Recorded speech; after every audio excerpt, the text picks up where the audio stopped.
Hello, troopers. Our guest today, Jimmy Palmiotti. Jimmy is a well-known inker and writer who's worked on too many titles really to mention.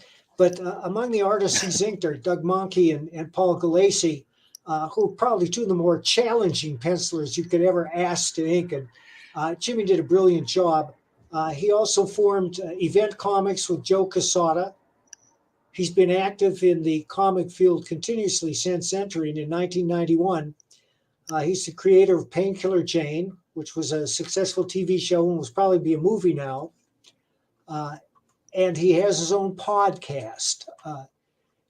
And we're delighted to welcome Jimmy. And the first question I have to ask is we ask this for everybody, is how did you break into comics? All right. Well, I don't have the podcast anymore, thank God. I got my life back.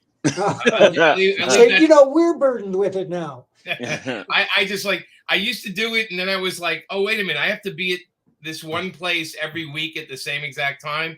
Yep. That's how you get busted. That's how the mafia gets you, Yeah. So I keep moving. How I broke in, I grew up in Brooklyn, New York. I have my family's 4 boys. So there's always comic books in my house. I have 2 older brothers who always had comics everywhere. And I liked reading them, and I liked drawing them. So as a kid, I kept, I was trying to imitate Kirby, which is impossible, and Frazetta and all the guys I loved when I was a kid. And I eventually wound up going to the High School of Art and Design in New York, and I took comic book illustration. One of my classmates was Mark Texera. We went to high school together, and infinitely more talented than I'll ever be. But a force of nature, that guy is. And guys like Joe Jusko were in my school, and Dennis Cowan, and a bunch of guys. And then I started like ghosting. I started ghost inking and ghost drawing a lot of other artists at the time when I was in high school. I worked for guys like Chick Stone, and I worked with Armando Gil, Dave Simons, a whole bunch of guys. And I had the epiphany in 12th grade that I was already poor, and I was not going to get any richer if I do comics. So I went into advertising after that, and then worked in 10 years in advertising. And towards the end of that, I started getting back into comics again. And it wasn't until 91 actually that Mark Texera was inking Ghost Rider and penciling and inking Punisher every month. And Mike, you were doing Punisher at the time up there. And he needed help. So I would go up to the Marvel Studios and would help Tex do backgrounds and ink some figures. And while I was up there, the editors would have these, like, they'd walk around looking at the bullpen and saying, hey, does anybody have time to ink these 4 pages overnight? We need to get this book out. And I became the guy that was always in the bullpen, stopping in after hours, grabbing gigs. And one of the guys that recognized how ambitious I was Don Daly. You remember Don Daly, Mike? Well. Yeah, and Don started giving me Punisher pages and Nam pages, and any book that was running late, the guys at Marvel would be like, hey, you want to ink this thing? It's 48 pages of Dennis Cowan. It's called Nightcat. Nobody's going to buy it. I'm like, yeah, give it to me. So I started just taking whatever work I could get. And but I was an okay anchor, but I was what editors were looking for, meaning if they said it was due Thursday, I came in Wednesday with it, and I became a guy that was like, they literally did not have to worry about me hitting a deadline. So I started getting more and more work because they were just like, the editors don't want to work hard. We know that. They just want to get the book done and get it out. So I was the guy that knew how to get the book out.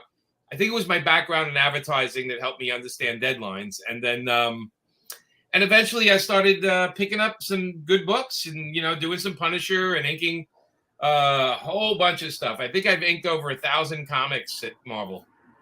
I hear a lot of Brooklyn. Yeah, well, so I was in Brooklyn. Marvel was in Manhattan, so they couldn't avoid me. But we interviewed Carl Potts this morning, and he started out in advertising too. Yeah. Carl's a brilliant guy. I mean, Carl can do everything. He's one of those guys. He was up there when I was up there too. He designed a lot of logos, Carl. A lot of the comic book logos. But so I started getting more work, and then at one point I was in San Diego. I went to San Diego to see if I could pick up work from other companies, and I had a very successful San Diego. And I also met this guy Joe Quesada while I was there, and realized he lived not too far from me, and he was in Queens. And we started working together on some Valiant comics, and we did Exo Zero, we did some Solar, and one of the books we did sold a couple of million copies. And after that, I just started getting a lot of different work. And while we started self-publishing around '94 with Event Comics. It was me and Joe doing Ash and Painkiller Jane, and eventually that led to Marvel Knights approaching us Marvel approaching us to take on 4 of their books, which we created Marvel Knights for. And they were in chapter 11 at the time. So the minute they got out of chapter 11, I moved on, and Joe stayed there and became editor-in-chief. I didn't want to work in just one place. I wanted to work for everybody. So I got out of there. And then it wasn't until like the later 2008, 2009, I started picking up some writing work. And, it was bound to happen because I was pretty much everything I worked on, I was kind of rewriting or saying, hey, wouldn't it be better if we do this? And, it was just one of those things I knew how to do, but I didn't have the confidence. And eventually getting offered work. I think the first thing I did for Marvel was a bunch of Deadpools. I did like issue 47 to 55. I did the first Punisher crossover, Deadpool 50 and all that kind of stuff.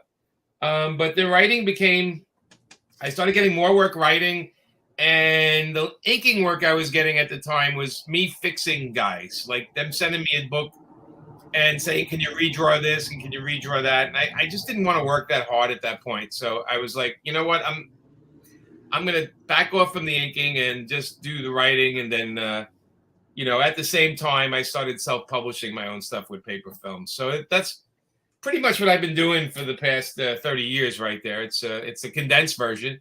But a couple of thousand comics under my belt. God knows where they are. I don't keep a copy of everything, but they're somewhere in this house hiding around. I guess it's every time it gets a little cold here in Florida, we throw some comics into the fire just to kind of warm up the house.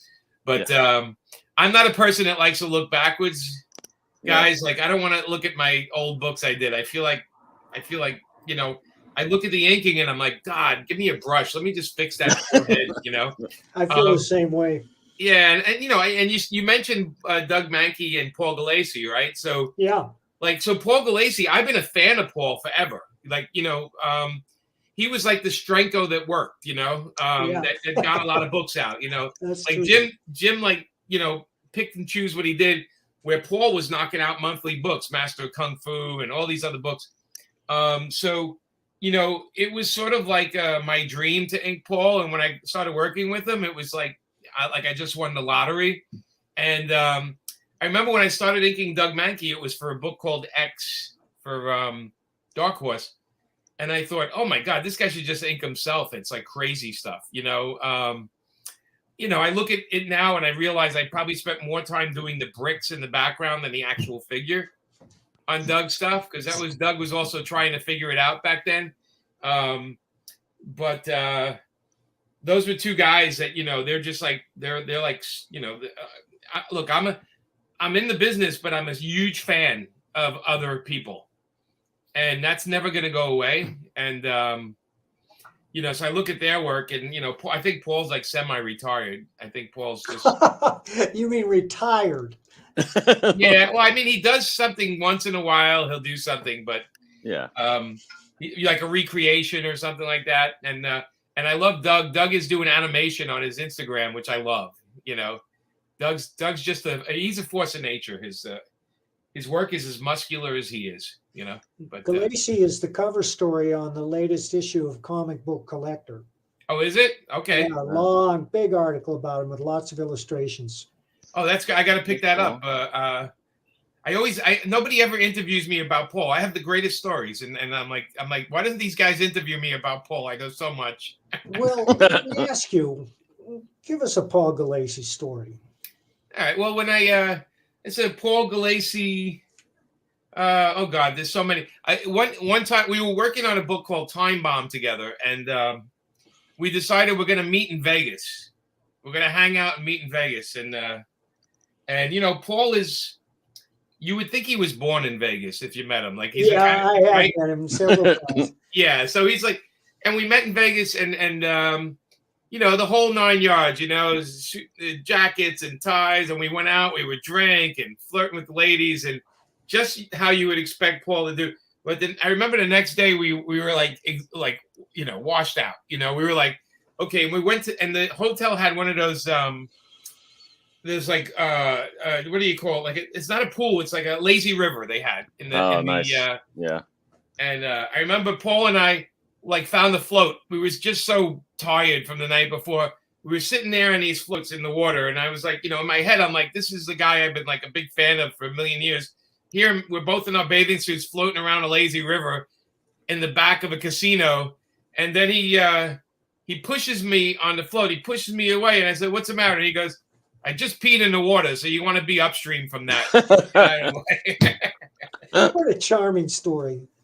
You know, like I said, I have a million of them, but you know, Paul's been such a sweetheart, and but he definitely is like a 1950s film character, you know, fast talking film character. Oh yeah, he's always on. Yeah, great guy though. I love him. I miss seeing him. I used to see him at the shows a lot, but COVID kind of put a cap on all that for a couple of years. Are you going to be at MegaCon in May? I probably will stop by. I'm not a guest, but you know, we Amanda and I stop by because we see friends while they're in town. I'm not too far. I'm in the Tampa area, and it's just a ride over. I'll be there. Oh, okay, cool. I mean, the last time I saw you recently, but the time before that was in the Tampa Con when you were in Florida. Yeah.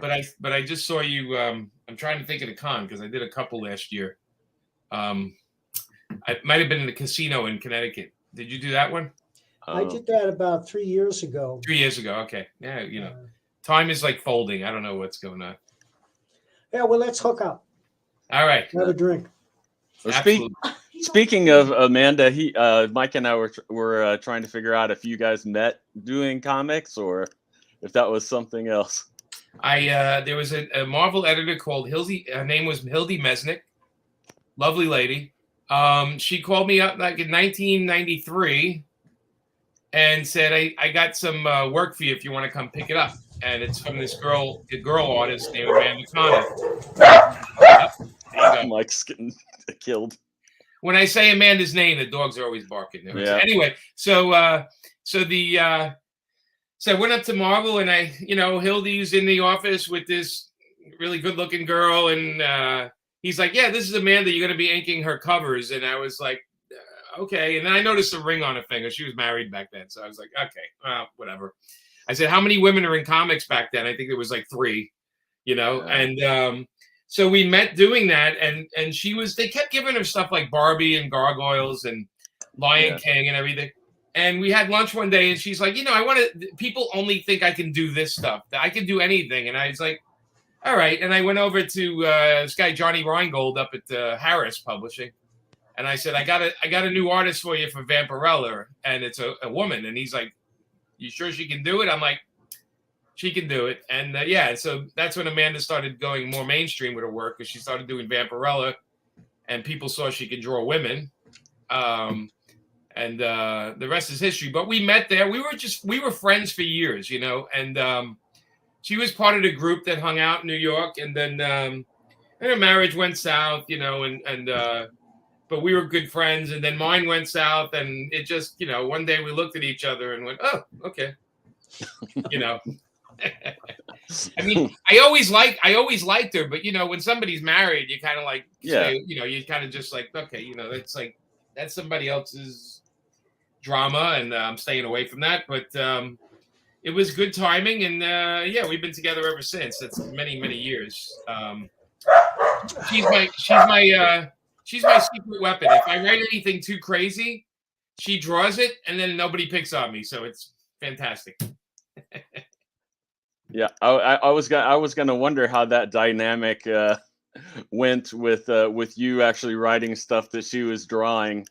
If how free she felt to tell you.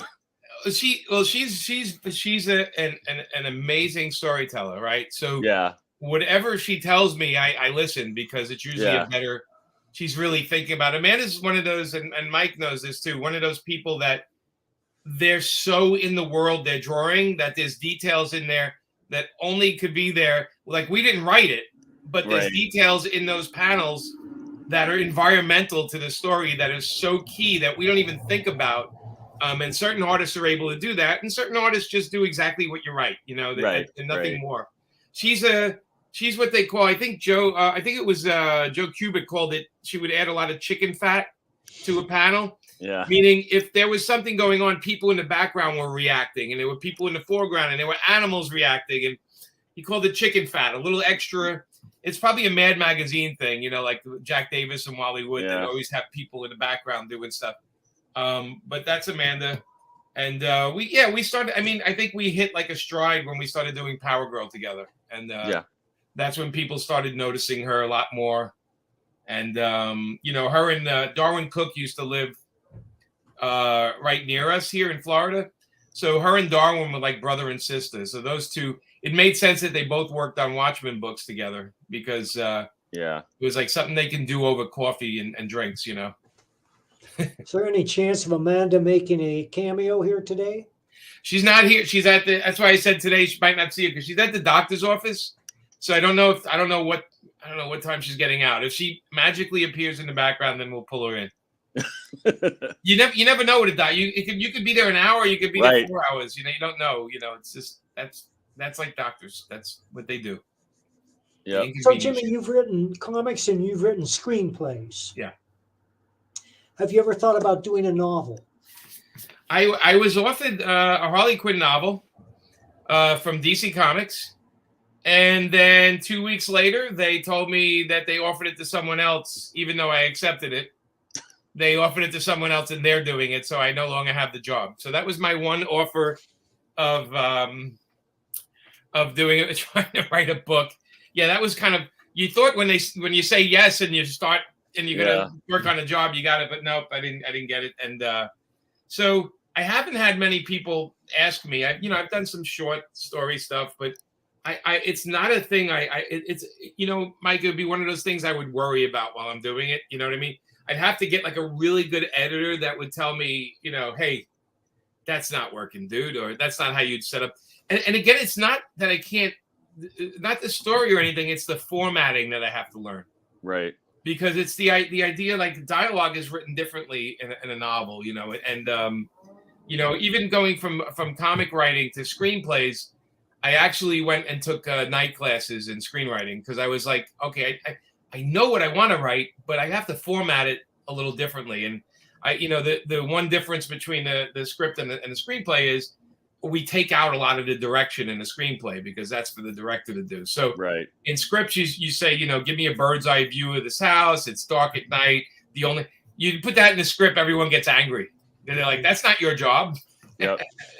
and that's why you realize in a script, you know, as 1 page in a script is 1 minute, right? So an average script is 90 pages plus, right, to match that. Where comics, it could be, you have pages that are like, sometimes it's a fight. You can fit 4 or 5 pages on 1 page, or you have a heavy dialogue page. You need 2 pages to cover all the dialogue you have going on. So there's no set format, except that if you're Alan Moore, you want to write 4 paragraphs of what an orchestra is doing in the background of a panel, or you can do like Marvel style, which is you write 2 paragraphs of what happens in the issue and you let the artist break it down. I personally, and I don't know about you guys, I like to write the dialogue because I want the artist to get the expression of what the person is saying correct. You know, I want to match it up.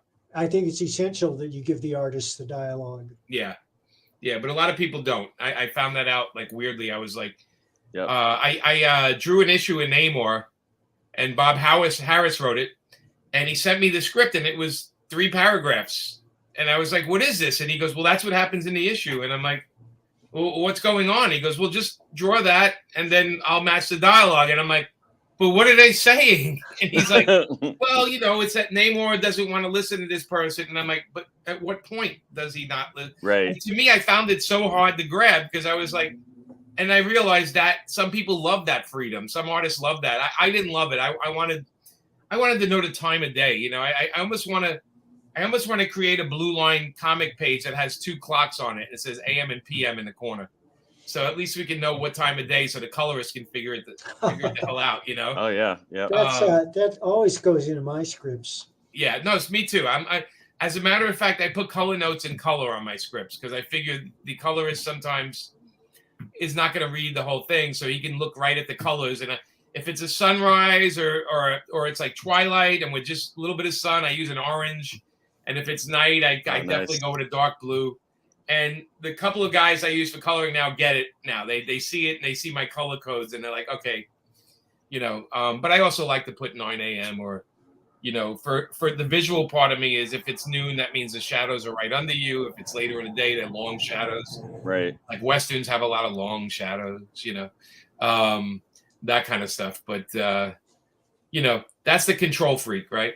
Wants to control everything.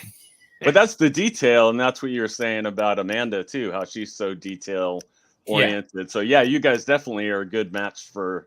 I mean, regardless of whether you are in your marriage, you definitely are in your working. Well, she's a writer's artist. Yeah. Right. And there's a certain amount of artists that are writer artists that the writers love them more than the general public may because they are thinkers and they take stuff. Whatever we write, they made actually better.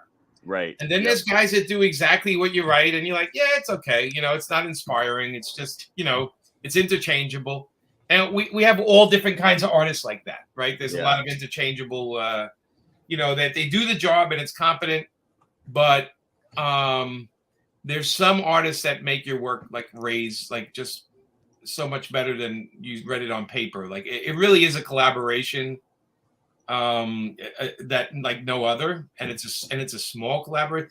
I feel the same way about colorists too. There's certain colorists that, man, they color something, it looks amazing, and then you put the same page in front of somebody else, and you're like, oh, that's so uninspiring, and they don't know where. I'm training, like in a nice way. I'm training this guy I'm working with right now, and I send him back notes on each page. And I told him, I said, I'm going to pay you extra because I'm going to drive you crazy for the first couple of books, so I'm going to pay you extra. But I said, but by the second book, you're going to know exactly what I want. And are you self-publishing this book? Yeah, I do. You know, I do the Kickstarters all the time. You know, so that's what I do. I mean, I've done 20 so far. I got like 3 more coming this year. Yeah. So I'm a glutton for punishment, Mike. We just started doing them. How are you enjoying them, or is it too much work? Or I love them.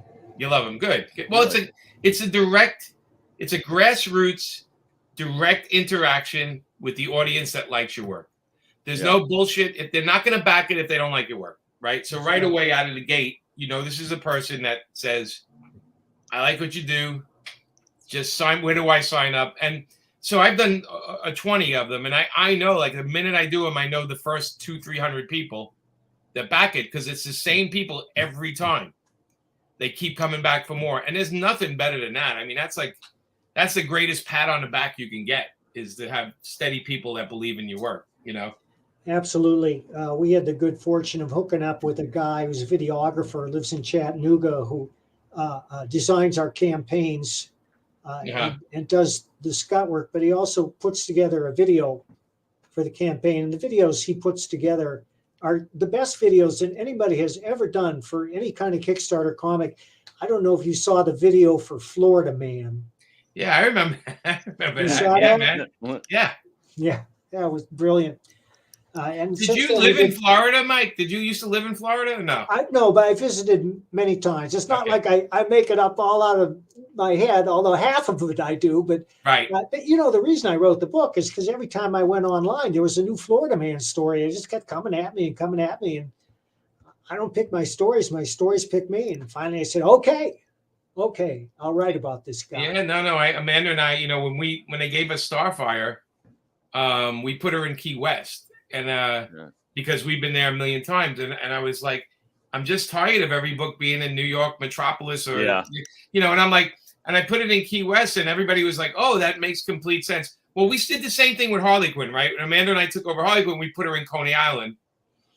To be honest with you, I wanted to get her out of Gotham because I didn't feel like making it a Batman book. I wanted to make it her own book. Yeah. It's like the easy thing to throw the character right back in Gotham, but I didn't want to do Right. it. And we managed to, for 5 years, I think we wrote 120 issues of that. We've only been in Gotham like 6 issues the whole time. Wow. So yeah, it's just like if you're gonna break out a character, you can't have her around the same characters all the time. Do you drive to Key West? Is that how you get there? Yeah, I mean, so Key West for us, it's a couple. I've been going there every year for my 20s and 30s, so I knew the area great, and I figured with Starfire, she's sort of like a hedonistic character, and where would a hedonistic character feel comfortable? And I said, oh, Key West, summer all the time. There's nude beaches. There's pretty open thinking, very openly gay community, and it's just a town that's like a little, it's a fun, anything goes town. I thought it'd be fun to put the character there for a year. We worked on the book for a year, but I think where the character is super important. And I like I said, I don't have an interest in Gotham or Metropolis, especially Metropolis. I have no sense of that city, right? At least Gotham, I know they got nightclubs and asylums and everything, but Metropolis it's pretty lame, I always thought that Metropolis was a stand-in for New York and that Gotham was a stand-in for Boston.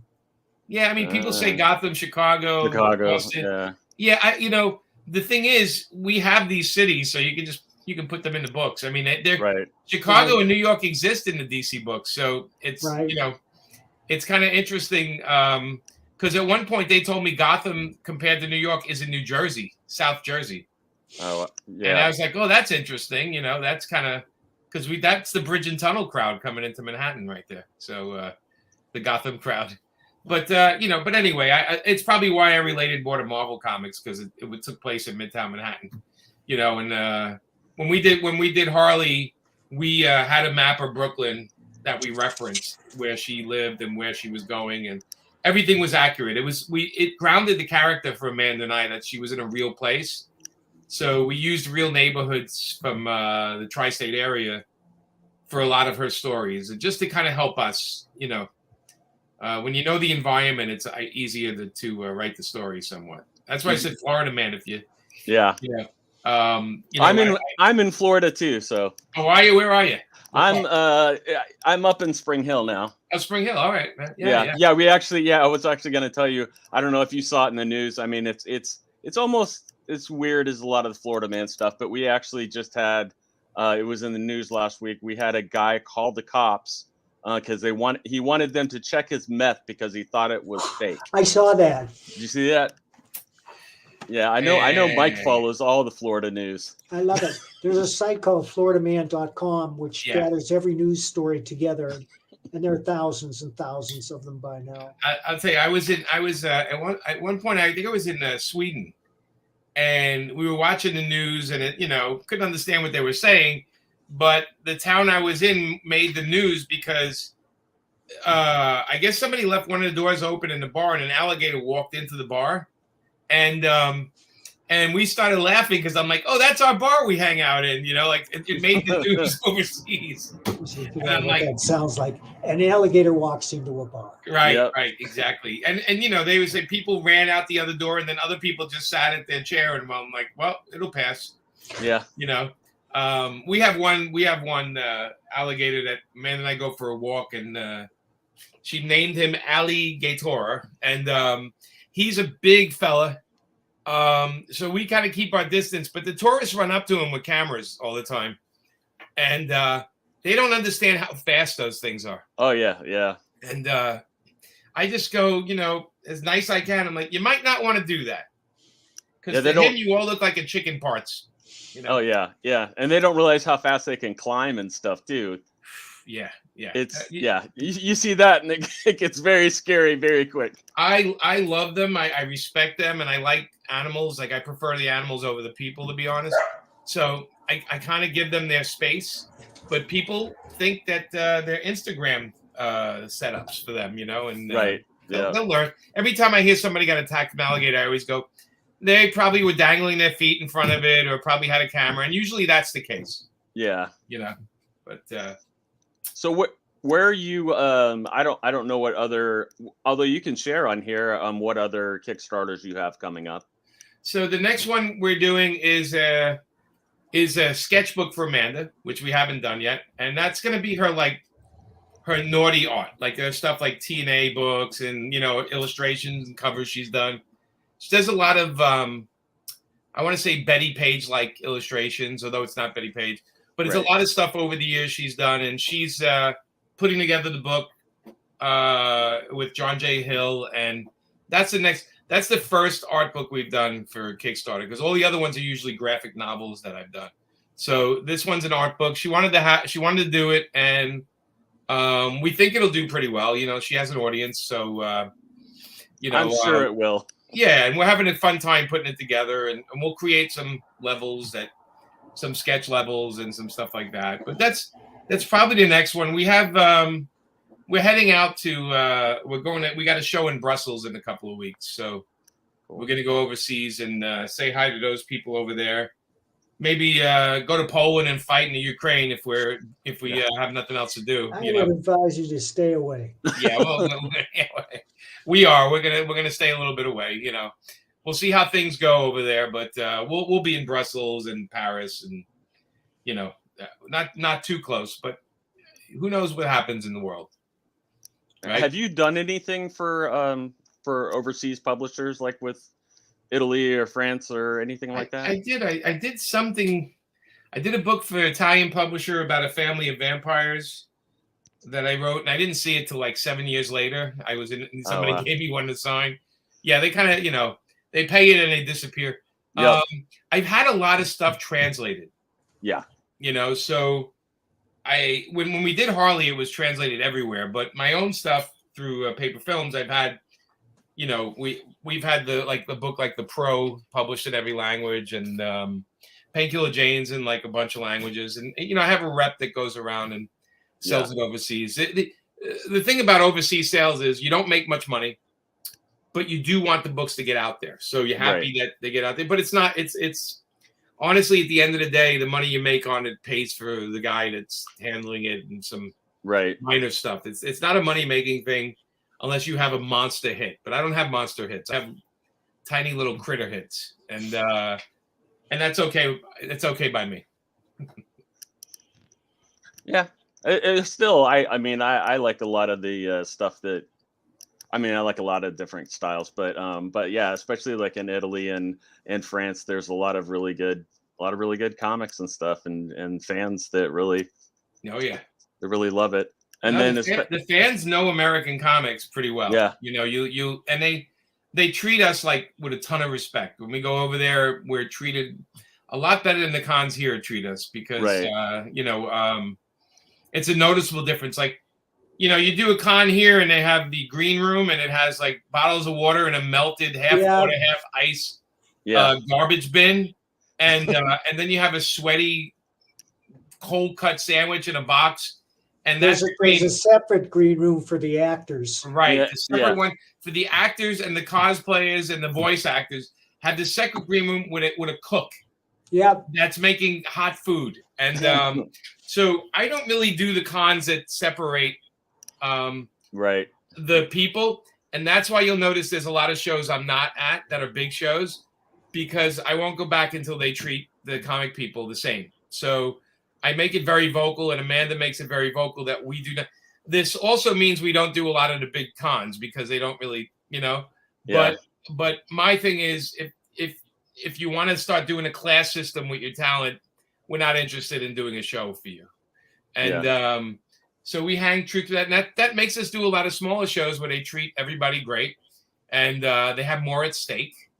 The biggest shows, they honestly, they pay so much for an actor, and then they look at us and go, you want a sandwich? Get the hell out of here. You can't eat. I had one show guy tell me, if I put you and Amanda in the green room, that's $250 worth of food I have to pay extra for the weekend. And I looked at him and I was like, and he goes, well, that adds up. And I'm like, okay, well, it's not my fucking problem. I said, you're charging $60 for people to get in, and there's 10,000 people in here. You can buy me lunch, and by the way, for Amanda, you can put us in a green room that's quiet so she can have a break for an hour. Yeah. We can go back and, we work that booth. I mean, we take care of everybody, and we're on the show. We're very present with everybody, but the show treatment has to be decent. Otherwise, we don't bother. Have you ever been to Pensacon? No. Good? Mike Ensley runs that. Yeah, he treats his guests very well. Oh, that sounds like a fun one because we can literally drive there. Yeah. There's a couple of local shows we don't do because one show, like we asked them for a hotel for the night, no fee or anything. We just said we don't want to go back home and then come back the next day. Could you get us a hotel room? And they were like, they started hemming and hawing out. I'm like, you know what? We're gonna stay home, and I hope you have a good show. And they're not all like that. There's great shows, Kansas City. There's a whole bunch of great shows that take great care. It seems like the bigger the show, sometimes the shittier they treat us. But that's true. Yeah, but there's a couple of big ones that don't. They're actually really good. And not that con in Connecticut at the Mohegan Sun. What is the name of that con? Amazing Con. Yeah. Is that it? Amazing Con? Something like that. I don't think so. No. Let me see. Let me I'll just take the Mohegan Sun Comic Convention. Terrificon. Terrific. That was a good show. Yeah. Yeah. We're not going this year. We were there last year. I think they skip a year with the guests. Yeah, they did. Yeah. Yeah, and that's okay because there's a couple of guys I don't want to see there anyway. So. There's always a couple of guys. I know how you feel. I have like one or two guys that like screwed me over in the business, and they should be ashamed of themselves. So when I see them, they usually run the other way. So which I respect that, Yeah. But no, that was a fun con. That's where I think I saw you last, Mike. I think it was maybe that show. Yeah, I think you're right. Yeah, and that was a fun. Look, any con you can work all day and then go to a casino afterwards. That's kind of fun. I remember they had a good pizzeria in there and a good bar, and I was pretty much set. That casino was a mind blower. I mean, what a psychedelic trip. Yeah, it was pretty cool. I got a signing. Yeah, I'm gonna do a signing in Vegas soon, and I'm just like, that'll be fun. I'm the guy that doesn't gamble. I'm the guy that goes by the pool and hangs out. Me too. Except for when Paul Galassy's in the pool, then I stay away from Paul. Nice. Now, does Amanda color? If it's a single piece like that it's a piece job, and she has a lot of time, she will. She just did a Batman thing where she colored it, But most of the time, she uses Paul Mounts or Alex Sinclair to do her coloring. But she's been using the program on her Cintiq, not on her Cintiq, on her iPad. She's been using a program, and I knew it. Yeah, and she has fun doing that. I mean, it's funny because I'm a watercolor guy. Like I would go in and color it with watercolors. It's one of the first things I did in comics. I colored some covers, but she, the digital stuff gives her a chance to try different things out. The artists love that, like let me change the whole background, and she still draws pencil and ink on paper, but if it's a rush job, she'll draw it digitally and send it. Like we were overseas, and she had a Batman issue she had to finish, and she did it all digitally. She just sent it out, and she never. It's so funny because she did that, and then everyone on Earth started asking us for pages to buy on that book, and man is like, yeah. I only did half the book in pages. The other half is digital, and everyone's like, "Boo!"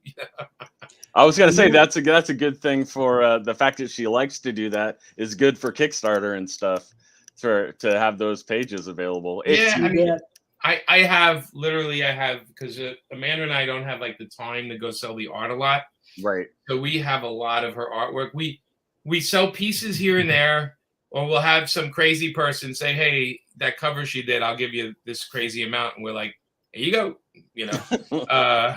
We kind of, when we sell something like that, we go, where are we going to go? Let's go to the Canadian Rockies. Yeah. That cover just bought us a trip. So Amanda and I have the perspective of how long do we have where we can still run around like monkeys. So let's make sure we travel like crazy. you know. So we have like 3 European trips planned for the rest of the year. Nice. And we backpack it and get on trains and bounce around a little bit, you know. Do you ink digitally? No. Still, people send me stuff. I do it on. I recently inked a bunch of Dennis Cowan stuff for the Milestone launch, and I told him send me the pencils.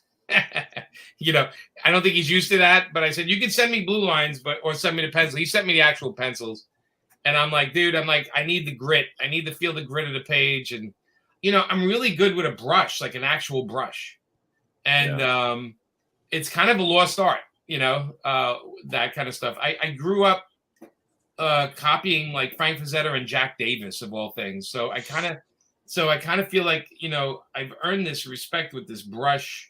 I want to ink with a brush, and look, I can do my rule backgrounds and buildings with a brush and a ruler. That's what Al Williamson taught me how to do. And you know, I think it's a little bit of a lost art, but you know, in the end, people don't really care. But I do like having the original in front of me. And I have, you know, I learned from Bill Sienkiewicz, you can always just get my bucket of white paint and smack it down and do something else on it, you know, if it doesn't look good. But I'm a more traditional inker. I get doing it on digitally. I guess you can do some stuff. But, you know, as you get older, you try everything. I mean, you know, I could do it, but I don't want to do it. You know, it's my choice. Yeah, I think there's only like 1 or 2 letterers that still letterer actually like on a page, or probably Rick Parker. Probably one.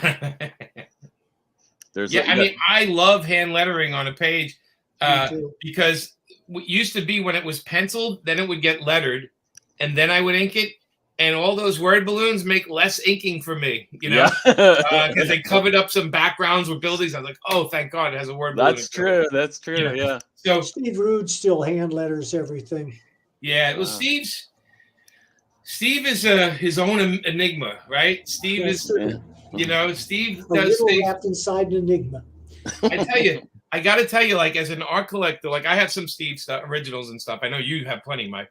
But like he's so good. I don't think people realize how good he is. Like I honestly feel he's so good. It's almost like the comic community forgot how good he is, you know? Yeah. Sometimes. That's Steve Rude right now on the phone. Yeah. I heard what Jimmy said. Yeah. Oh, okay, Steve. It is Steve Rude. We're all in trouble now. Uh-oh. The dude. He's pretty amazing. I love his painted work. Yep. Well, he works nonstop. Oh, I know that. I mean, I get his mailer, and I get his, you know, you can buy some of his sketchbooks, and he has a couple of auctions going on right now on eBay all the time. No, he's amazing. I mean, he's very picky about what he likes. He's very much, I remember I gave him a copy of the Pro, and then he gave it back later that day.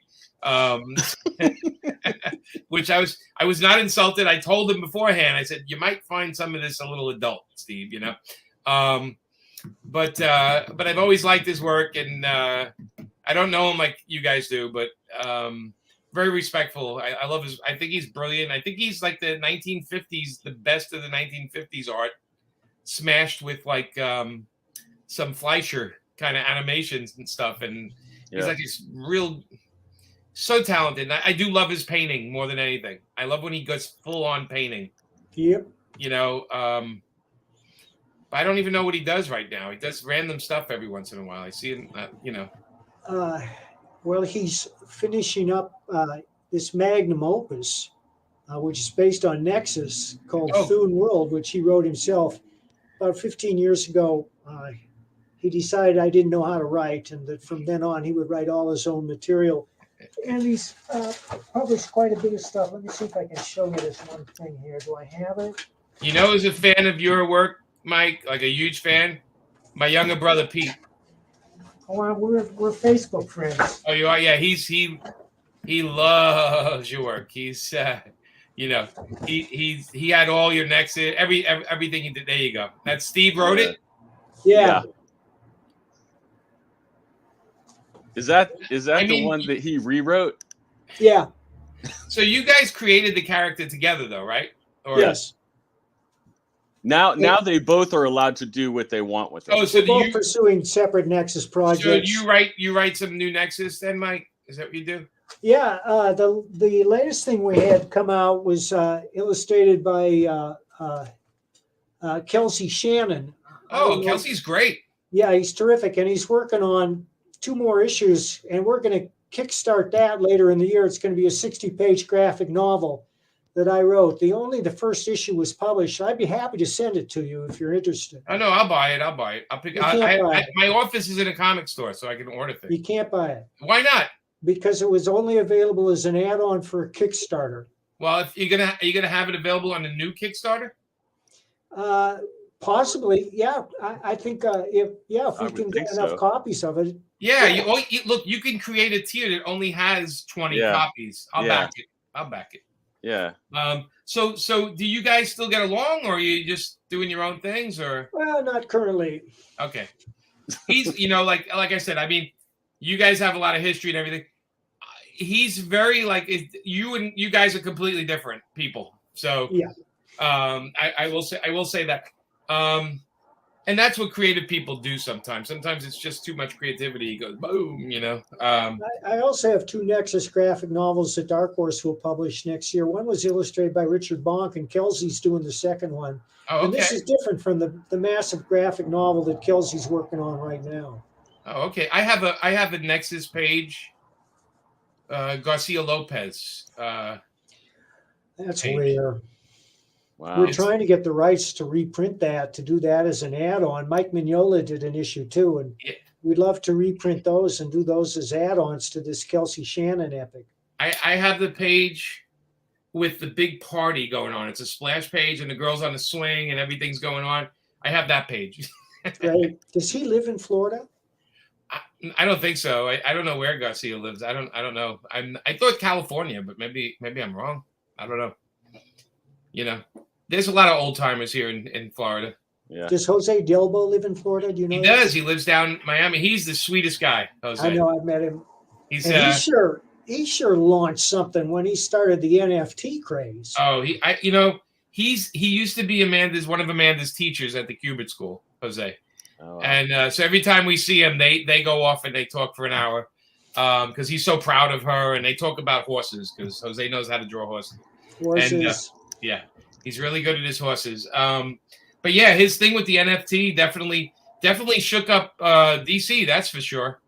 DC had to kind of jump and start claiming everything, and it didn't matter. Jose he made his money already, and good for him.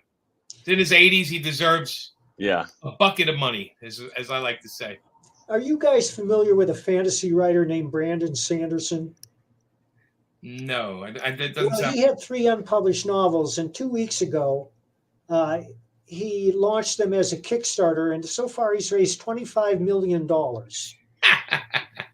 He's wow.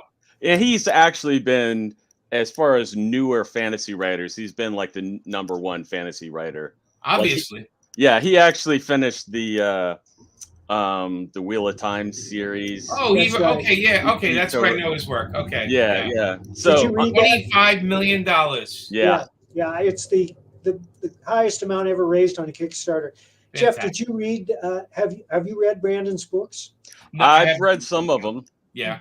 Yeah, I think because I'm not people will split up like the fantasy readers into people who are like literary fantasy readers who love like all of the backstory and everything for where it's like crazy detailed, which I liked it with Tolkien, but I don't necessarily want to get that from anybody else where I have to dig into it that much. But people who love that stuff love his books. But I don't know. It's hard for me to get into it. Yeah, anything that's that dense. I mean, it's great because that's what he's really good at is world building. So yeah, I mean, look, 25 million. He doesn't have to write any more books. Oh yeah, he can go build his own Wheel of Time and go jump in it. Yeah, maybe a swimming pool, like a big stopwatch or something. I don't know. Yeah, but yeah, that's great. I mean, look, we're nickel and dime people compared to those guys. If you have fanfare like Keanu Reeves with the Berserker one, you know, if you're Keanu, of course you can come in there and make $1 million. I'm happy with the money I make on it. I'm not taking over the world, but I got to be honest with you. It helps me not have to work for Marvel and DC, and that's a blessing.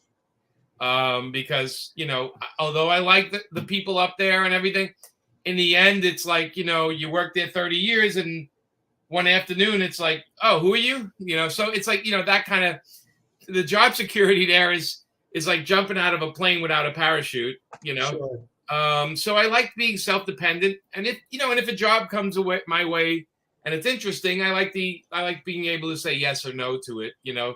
A lot of people get so dependent on these companies that the idea of not working for them is like terrifying for them. And for the past at least 25 years, I've always had an escape plan. Like if that doesn't come in, I'm going to do this instead. And I think it comes from growing up really poor, like I did. I grew up really poor, so I never depended on other people for things. I've always said I have to make my own money and I have to do my own thing, and you know I have to create my own characters, and even if they're not, I don't have a monster hit like, let's say, you know, Badger or Nexus, like you guys, like you have, Mike. You know, I still have these other characters that have a little life to them, and I think you know, at the end of the day, if you ask most creators like us, they just want to be able to do their own thing and Absolutely. pay the bills for it. You know. Yeah. I do not like editorial interference with my storytelling. I also have a tendency to be very organic with my story. I know where it's going, but sometimes the characters take me to different places, and I feel like I have to follow them there. And do you have an outline? I do like a simple outline though. I don't do like not diehard outline. I know where the story is going to end. I do have like I wrote with Justin. We wrote like 70 issues of Jonah Hex that had endings every issue, right? And I always said, I know 22 is coming up. Page 22 is coming up. I know I have to wrap it up. So let me see how I'm going to, you know, get to this. But I think what we do, it becomes instinctual after a while that we know this is the time to wrap it up. A thing I like to visit and with a lot of times when I'm writing is I like to look at the first page I wrote after doing a long series. And I like to take the last page and reflect on the first page to see where the trip went. And I've been doing that, and I just wrote 10 issues of Red Sonja, and I literally took the dialogue from the first page of the series and worked it into the last page of the series.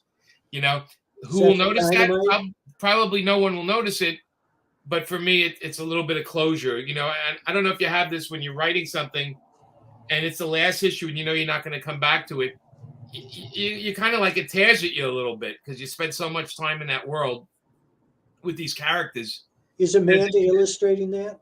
No, that was Moritat.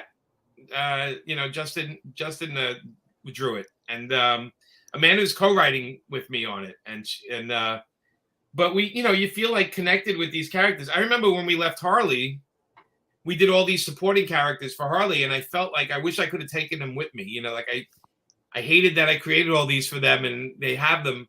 And then you notice like 6 months later, the next cruise, like completely ignore all the characters you created. And you're like, okay, that's comic books right there. That's the heartbreak of comics. Yeah. And then people will come back years later. Yeah. Look, I'm not worried about it. I get it. Because sometimes I come on a book and they tell me, you got to start it new. You got to ignore everything before. And I get it. I'm like, all right, I get it. That's what they want, you know. Depends on what went before. I mean, usually when they tell you that, it's because they want to kick the book up a notch. Yeah, and that was the case with Harley. They wanted us to kind of come at it from a different perspective, a different angle. And then Amanda redesigned the costume, and we kind of, you know, Amanda and I talked, and we said, you know, do we really want to write a book where she's in an abusive relationship? And we're like, no, we don't want to do that. So we just kind of had her leave the Joker and do her own thing. And as Amanda just walked in. Yeah. Amanda, we're doing an interview here. Oh, yeah? You want to say hi real quick? Come say hi. Mike Barron. And Jeff. It's Mike and There Jeff. he is. Hey. Hi, Amanda. Hey. How's it going? Going good? Good. Delighted to see you. Florida Man. That's the book he does. He does it. Oh, yeah. That's So awesome. how do you guys feel when you go to a con and every other cosplayer is Harley Quinn? It's kind of awesome. It's definitely impressive. I mean, they come up with their own costumes versions of it, which is I've Right. seen thousands of Harley Quinns. I've always tempted to take the bullhorn of the PA and say, "Will all Harley Quinns and Deadpools please report to the front lobby?" I think it would be commence fighting would be the proper thing. I think like, the greatest thing though is when you see somebody cosplaying one of your creator-owned characters. There's like Right. nothing that beats that. That's right. That's true. That's because every once in a while we'll see a pro and a Painkiller Jane, and that's kind of awesome. I've never cosplayed Badger, but I felt like Badger at times. I've seen them. Yeah. You seen him? Yeah. I know you got to go back though. All right. We'll see you later. See you guys later. Bye. Hey, here's your thing. Your car. Thank you. You have to put that on your car. Okay. Yeah. But no, the cosplay stuff is, it's flattering, and when people get excited about, it's all flattering. A lot of artists and writers are unhappy with cosplayers because they block the access to their tables. You want to get angry about something. That's not really the thing to get angry about, You can get angry about the Russians, but I don't think you should get angry at the cosplayers. Yeah. I think the cosplayers are, they're part of the flow of the river of fun at a con. Yeah. I mean, they're just part. I personally love when they come up to the booth. They want to take pictures with us and stuff. Yeah. I don't know what people expect. There's people that go to the con. What are they running around? I mean, let's be honest. It's like you're in there, have patience, walk around them. Most people enjoy the cosplayers, though. They take pictures, and I love when pros get mad at cosplayers because it makes me laugh. I just figure if you want to come off as a bad guy, just get mad at cosplayers, and you'll come off like a crazy old man yelling at people. Get off my lawn, They're stars now. They are stars. Some of them are. I love some of the costumes. I think when they hand make their costumes, I'm quite impressed. I gotta say, The one thing that always puzzles me are these full bodysuit furry outfits where they're a bear or something, and they can't really see where they're going, and it's hotter than hell on the convention floor to begin with. Oh yeah. Yeah, I guess maybe they're naked inside. Maybe that's it. There's kind of like a hole on the bottom with a fan or something. Yeah, a little draft that comes up between the legs or something. Who knows? I try not to think about it too much, Mike. Let's not overthink this. No, that's not. I like the guys. I'm sure Jimmy's probably seen them doing cons around here, because there's some people that there's this one guy who does like a big Warhammer outfit. It's like the Warhammer armor, and he's like. Yeah, I mean, but it's like it's huge, and he's huge. I mean, he's almost like 8 feet tall when he wears it. Wow. I think it's his time to shine, and I dig that. I dig that. I do like when the cosplayer people actually know who the characters are they're playing. Right, Yeah. right. That's refreshing. Yeah. Well, they go, "Who are you?" The Harley ones. Who are you? I'm like nobody. Great costume. Well, if they choose a character that's well known, the better they nail that character, the more impressive it is. I mean, we've all seen people who absolutely nailed Red Sonja or Deadpool. I've seen a lot of Deadpools. Yeah, a lot of Deadpool. I feel if you do Deadpool, it's an invitation to be obnoxious. Yeah, But yeah, some of the people are just amazing. I mean, I love it. It just makes it more special. The show, I love when after the show you're in a restaurant and the cosplayers are still eating dinner and they're fully dressed, and people in the restaurants are looking at them. That's when the Comic Con's in town. Yeah, it's fun. Well, is there anywhere you'd like people to follow you online? Online. Okay, I was going to say. Yeah. You can queue up outside my house because I'm going to pop dinner later. What's your address? Online and follow me over to the restaurant. That's great. No, so I'm on only 2 social medias: Instagram and Twitter. Okay. Right, and then But we do have a site, paperfilms.com, and that has a mailer on it. You can, we only bug you once a month, and we'll say where we're going and what shows we're doing and all that kind of stuff. But that's it. I'm pretty easy to find. Yeah. And that pretty much has your Kickstarter info and everything on it too. Has everything on it. If you join the mailer, we make like the week before. We tell you, hey, next Monday the Kickstarter starts at 9 a.m. if you want to, get something quick. It's the age of social media where you do have to kind of talk to people a little bit, and I like it. My Twitter I keep pretty busy on. I keep it respectful. I make fun of dictators once in a while and stuff like that, but talk about comics a lot. I also collect comic book art, right? Yeah. So that's one of my hobbies. So I talk a lot about comic art, and because I love it. I'm sure, Mike, you've gotten gifts over the years of people giving you a page here and a page there, right? Yep. He's nodding. Oh yeah.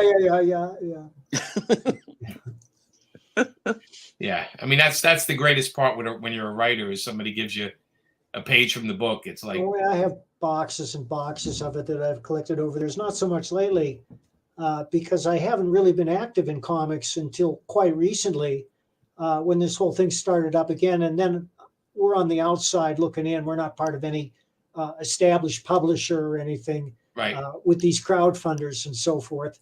I do work for Richard Meyer. I do work for myself. I do work for a publisher in Austria.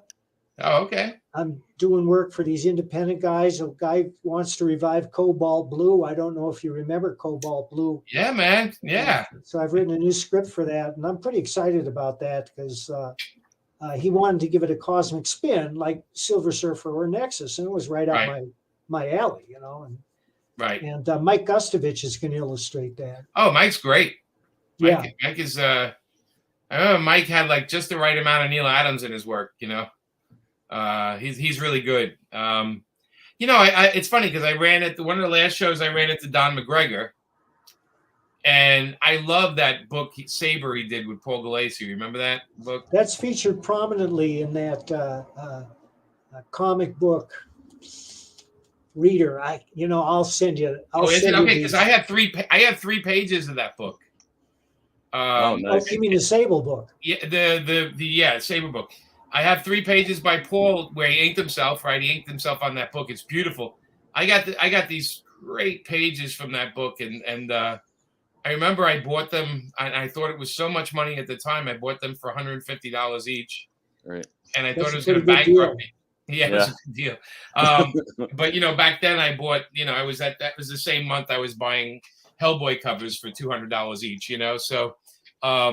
It was just a time and place, right? That Yeah. But Paul's stuff on that, and Don, Don, I was talking to him, and he's still got like a million ideas. Don, I talked to him, and he's still like telling me, Jimmy, I got this story about, and I'm like, yeah, people shouldn't be dismissing people. As you get older, you get better at your craft, not worse. Yeah. All right. It's Comic Book Creator is the cover, is the new magazine that features Paul on the cover. All right, I'm gonna pick that up. I like I said, I had another book of Paul's too. They did like 5 years ago. Remember they did this? They did another Paul book. Like I said, he's. Are you close with Paul? Well, we're friends, but only when I haven't seen him in years. Okay. I did a book with him for Valiant. Eternal Warrior? Nobody's ever seen it. It's called The Grackle. Oh, The Grackle. Yeah, I remember The Grackle. Yeah. Yeah, I'd love to work with him again. Yeah, I remember, what was the company that was in Florida? It was that guy. You know what I'm talking about? They came out with a bunch, Scion and yeah. CrossGen. The guy that ran CrossGen, I think he passed away over the years. He called me up one day and he said, I'd like to get a book written by you and drawn by Paul Galassi. So I said, okay, let me talk to Paul. And Paul did some sketches of an idea I had. and it was about an assassin type girl type of thing. Right? What Paul knows, and I remember I went down to Florida because he wanted to talk to me about doing it through his company, and I gave him the drawings and he outlined, and he read the outline. He goes, "I really like the story. Who drew this though? I don't know if I like this art." And I was like, "What?" And he goes, "Yeah, who?" And I said, "What do you mean who drew it? You called me and asked me to get Paul Galassi. I got Paul Galassi to do the book." And he's like, "Oh, I don't know if I like this stuff." And I shook his hand. And I said, "Let's agree to disagree." And I got out of there because I was like, "Dude, like, what were you thinking?" And by the way, it was a beautiful drawing, but he was like, I was like, thank God I didn't do that. Yeah. It's weird when somebody says, "Get me that artist," then you get him and he's like, "Yeah, can you get me somebody else?" And like, get out of here. What do you think? We're sitting around doing nothing, all day. It was insulting. I still have the drawing though. One day Paul and I might revive it. Who knows? I got to get him out of semi-retirement. He's enjoying not working. Yeah. Yeah. Oh well. Fun. Well, are you still awake, Mike? Barely. Is this past your bedtime, Mike? It's only Way past. It's only 7:30 here in the East Coast. You're in Mountain Time, aren't you? Yeah, he is.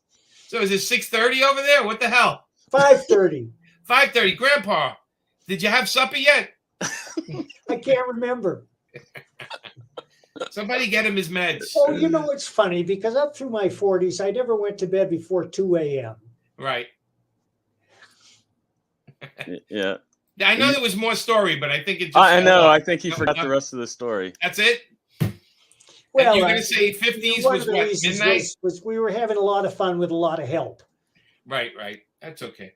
Hey, look, you get up really early, Mike? I do. I get up real early. The dogs get me up. Okay.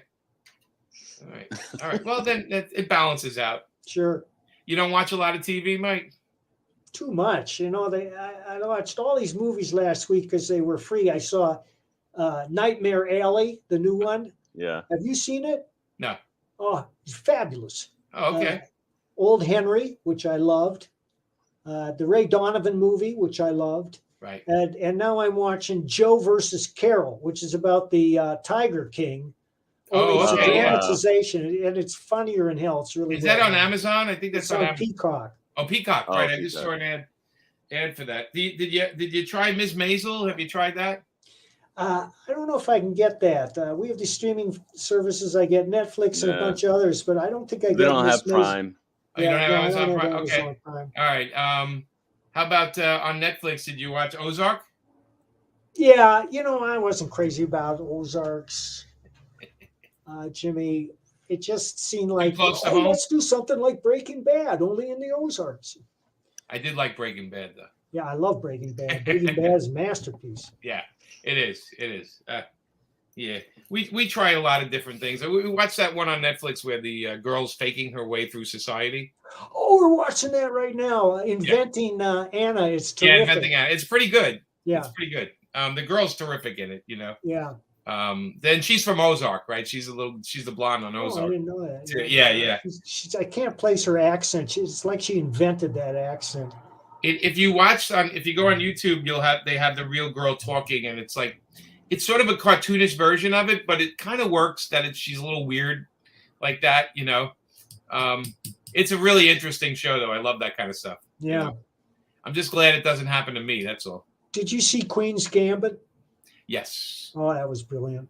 That was great. Yeah.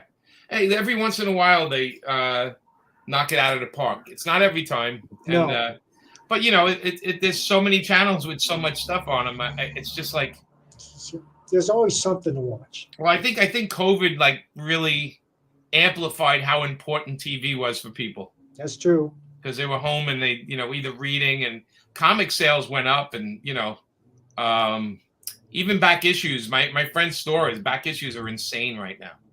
Yeah. People are just buying their childhood, trying to buy their childhood. It's a little security blanket, right, Mike? They're buying the security blanket of having all the comics you had when you were a kid. Yep. Very true. Earl, what's on your wall behind you? What is all that? Oh, Those- these are most of them is stuff that I've done. Oh, okay, that's cool. Look at that. It's I mean, or And been look. involved with. Some of the one one character there is Pistol Fist. That's a comic I had out. Pistol. I like that. It's a good name, Pistol Fist. He's a Revolutionary War character. Don't pick on Pistol Yeah. Fist. Yeah. Yeah, yeah. Jeff also adapted Meg. You probably the- saw the movie. The The graphic novel, and frankly, the graphic novel was. Is it better than the movie? Much better. Oh yeah, it's Much based better. on the novel. Oh, it's based on the novel. Was much better than the movie. The movie. Yeah. The movie lost its balls. It kind It of. was silly. It didn't want to go in there and go full on. I have a shark joke though. You want to hear a shark joke? Sure. Okay. So a shark is in the water and he's with his son, the baby shark, and he goes, "Son, today I'm going to teach you how to hunt and eat humans." So the baby shark goes, "All right, what do I do?" And he goes, "All right, let's swim over to the beach." And they both swim over to the beach, and he goes, "You see all those people swimming over there?" And he goes, "Yeah." He goes, "All right, I want you to pick one person that you want to eat, and you swim over to them, you come up in the water, make sure your fin's out of the water, and you circle them 3 times, and then you eat them." And the kid shark goes, "Okay, come on, I gotta ask you a question, Daddy." He goes, "What's that?" "Why do I have to circle them 3 times before I eat them?" And the father goes, "Well, they taste a lot better without shit in them." That's the only shark joke I know, guys. A shark walks into a bar. There you go. That's awesome. You'll laugh later about that one. I will. You'll be staring at the ceiling, going, "Oh, okay, that does make sense. They Where do did I taste hear better. that? Nothing. Where did I They hear do taste better without shit in them. That's true." Well, thank you, Jimmy. All right, Yeah. up your ride's here, Yeah. and there it goes. Okay, yeah, guys. Hey, thank you for having me, and I hope you guys have a great night. And hope I see you both at the show pretty soon. Okay. We all need to get out. Yeah, Yep. well, come on up to MegaCon if you can. We'll just get together for a drink or something. Absolutely. I'm not a guest. I'm just I'll come visiting like you. I'll come visit you for sure. All right. All right, guys. Cool. See ya. Okay. Great night. Bye.